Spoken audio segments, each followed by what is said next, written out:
وعلیکم السلام۔ ماشاءاللہ بڑے اچھے لوگ ہیں، بڑا اچھا مہینہ ہے۔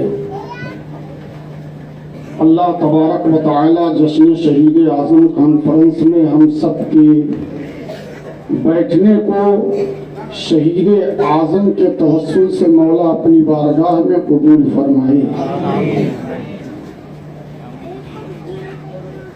مجھ سے پیشتر نعت خوان حبیب جناب شاہد رضا صلی اللہ علیہ وسلم سے بڑا اچھا کلام آپ نے سماعت کیا۔ آج جمعہ میں حضرت علی فاتح خیبر کے متعلق تھوڑی دیر میں نے بیان کیا،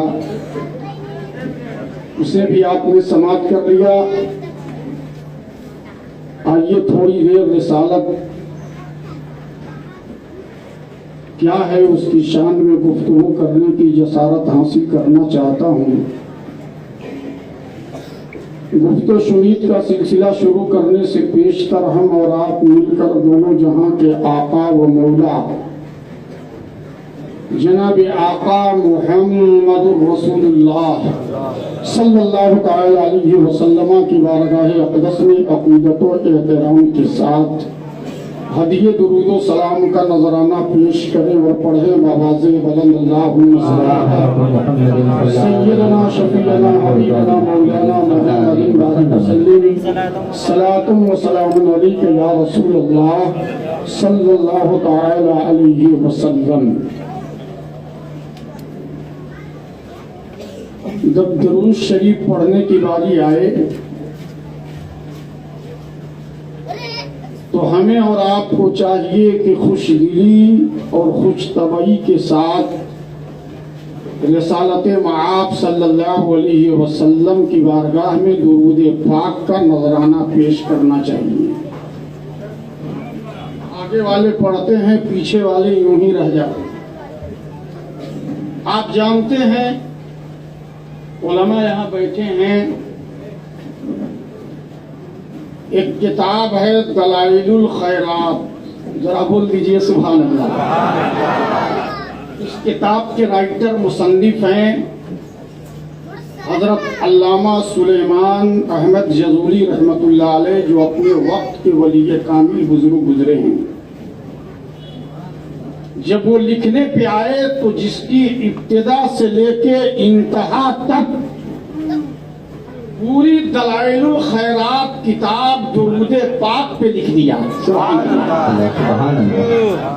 وہ دلائل الخیرات ہر خانقاہ، ہر بزرگوں اور آپ بھی مگا کر کے اس کی تلاوت کریں۔ لوگوں نے پوچھا حضرت سلیمان بن جزولی رحمت اللہ علیہ سے، کیا بھائی ابھی ختم کرنا ہے کا؟ حضرت سلیمان بن جزولی رحمت اللہ علیہ سے لوگوں نے سوال کیا کہ حضرت اتنی بڑی کتاب آپ دلائل الخیرات میں صرف حضور پاک صلی اللہ علیہ وسلم پہ درود پاک ہی لکھ دیا، کوئی اور درود وظائف اس کے اندر نہیں لکھا، آخر اس کی وجہ؟ تو قسم خدا کی رونگ کے کھڑے ہو جائیں گے۔ سبحان اللہ۔ فرماتے ہیں جب میں مصر کا سفر کیا اور جب میں مصر پہنچا مجھے عصر کی نماز پڑھنے کی حاجت ہوئی۔ آج ہم بھی مسلمان ہیں، نعرہ خوب لگاتے ہیں، لیکن ہمیں نماز کی پرواہ نہیں ہے۔ ہماری نمازیں قضا پہ قضا ہوتی چلی جاتی ہے، لیکن مسلمانوں کے سر میں جوں تک نہیں رینگتا ہے، ہوٹلوں پہ بیٹھ کر اپنے وقت کو ضائع کر جاتے ہیں۔ یہ نہیں جانتے کہ ہمیں دنیا میں صرف کمانے کے لیے نہیں بھیجا گیا، بلکہ رب کا فیصلہ ہے وَمَا خَلَقْتُ الْجِنَّ وَالْإِنسَ إِلَّا لِيَعْبُدُونَ۔ ہم نے جن اور انسان کو اپنی عبادت کے لیے پیدا کیا ہے۔ تو جب اللہ نے عبادت کے لیے پیدا کیا ہے تو عبادت بھی کرو۔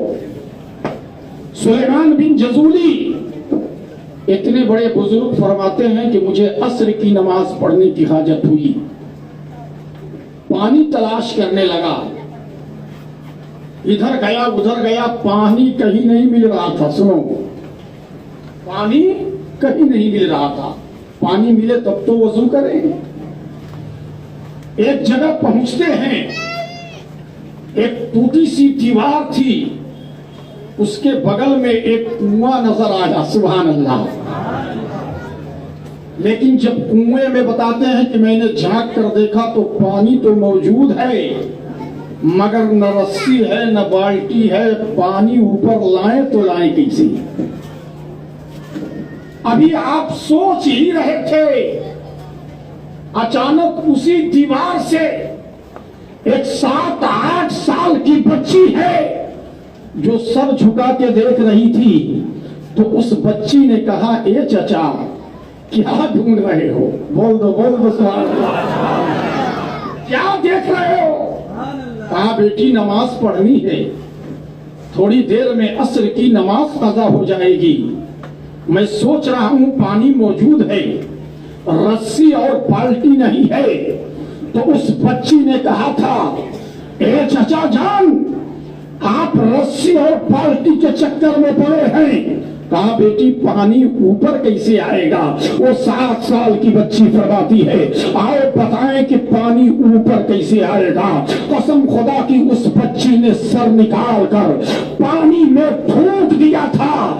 پھونک نیچے بعد میں گرتا ہے, پانی اچھل کر پہلے اوپر آ جاتا ہے. سبحان اللہ. سلیمان بن جزولی وضو کر لی. قسم خدا کی حضرت سلیمان بن جزولی فرماتے ہیں, اب وضو کہاں سے کروں؟ میں نے پوچھا, یہ بچی تیری عمر 7 اور 8 سال کی ہے, یہ بتا تیرے اندر کمال کہاں سے پیدا ہو گیا؟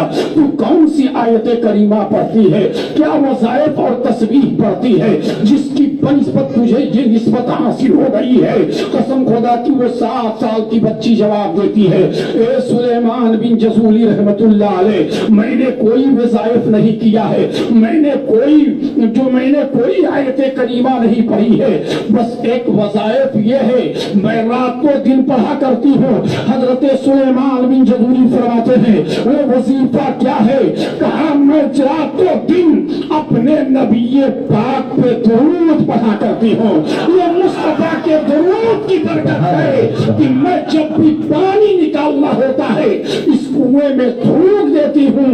یہ تھوک کا اثر ہے کہ پانی پہلے اوپر آ جاتا ہے, تھوک بعد میں نیچے گرتا ہے. قسم خدا کی ہمیں تو اور بھی درود پاک پڑھنے کی ضرورت ہے. ذرا ایک مرتبہ پورا مجمع درود پاک پڑھیں. اللہم صلی علی سیدنا محمد صلاۃ و سلام علیک یا رسول اللہ صلی اللہ تعالی علیہ وسلم. قرآن پاک میں ذرا سا بولیے گا تب نا. قرآن پاک میں سب کچھ جناب ملتا ہے. قرآن پاک میں سب کچھ جناب ملتا ہے. قرآن پاک میں سب کچھ جناب ملتا ہے. قرآن پاک میں سب کچھ جناب ملتا ہے, اور نبی کی بزم میں آؤ گلاب ملتا ہے. نبی کی بزم میں آؤ گلاب ملتا ہے. نبی کی بزم میں آؤ گلاب ملتا ہے. اور یہ شعر دیکھیں, جو دیکھتا ہے محبت سے باپ ماں کو, اگر آج ہم ماں باپ کو محبت سے نہیں دیکھتے. اگر ماں باپ کو محبت سے صبح سویرے اٹھ کر کوئی نوجوان دیکھ لے تو تو اللہ اسے 1 حج مبرور کا ثواب عطا فرمائے. اس لیے اپنے ماں باپ کی نافرمانی مت کرنا، ورنہ کتنا نماز پڑھو، روزہ رکھو، حج کرو، زکات دو، اللہ اسے قبول ہی نہیں کرتا. جو دیکھتا ہے محبت سے باپ ماں کو اگر، جو دیکھتا ہے محبت سے باپ ماں کو اگر،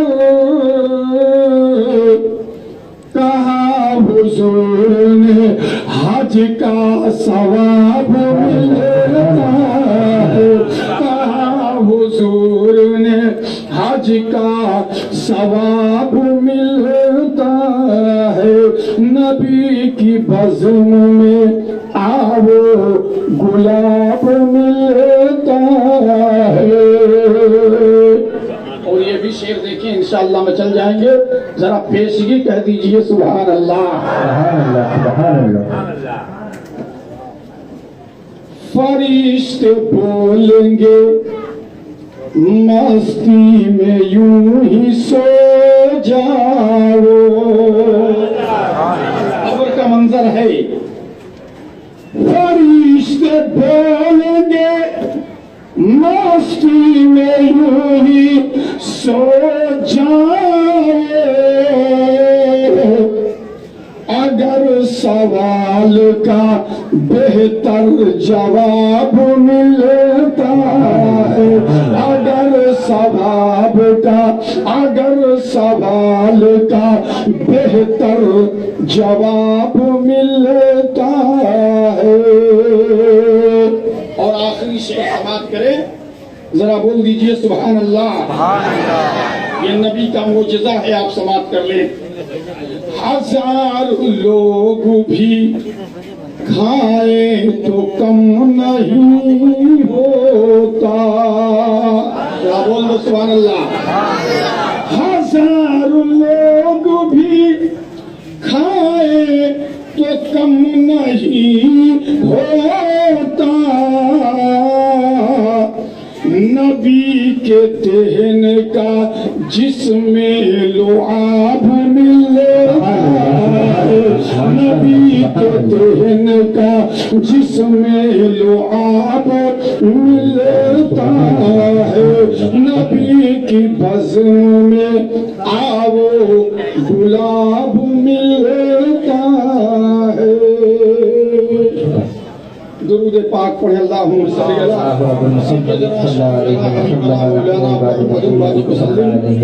صلاۃ و سلام علیک یا رسول اللہ صلی اللہ علیہ وسلم. وہ رحمت مجسم جب مسکرا دیے ہیں. سبحان اللہ سبحان اللہ. اس لیے کہ آپ ہی حضرات کو بولنا ہے. اسٹیج پہ بہت کم ہی لوگ ہیں، اور چونکہ ہمارے امام صاحب ایسے بھی بڑے کمزور ہوتے جا رہے ہیں، جب دیکھو تو دوا پہ دوا لیتے جا رہے ہیں. اللہ تعالیٰ انہیں تندرستی عطا فرمائے. لیکن ایک دن حضرت نے کہا کہ جو طاقت 20-22 سال پہلے میرے پاس تھی، وہ طاقت آج بھی ہمارے اندر موجود ہے. نے کہا یہ کیسے؟ تو بتاتے ہیں کہ ہمارے گھر ملک کی بات کیجیے، ہمارے گھر کے سامنے ایک بہت بڑا پتھر تھا جس کو میں 19-22 سال کا تھا تب بھی نہیں اٹھا پاتا تھا. آج بھی یہاں بمبئی سے گھر جاتا ہوں تو اس کو نہیں اٹھا پاتا ہوں. اس لیے میں سمجھتا ہوں کہ میری طاقت آج بھی اتنا ہی ہے. لیکن آپ کا کیا خیال ہے؟ ذرا سا بولیے سبحان اللہ. وہ رحمت مجسم جب مسکرا دیے ہیں، صحرائے زندگی میں گلشن کھلا دیے ہیں، اور ان کی عطاء مفلس سلطان بنا دیے ہیں. ان کی چمکنے مہروں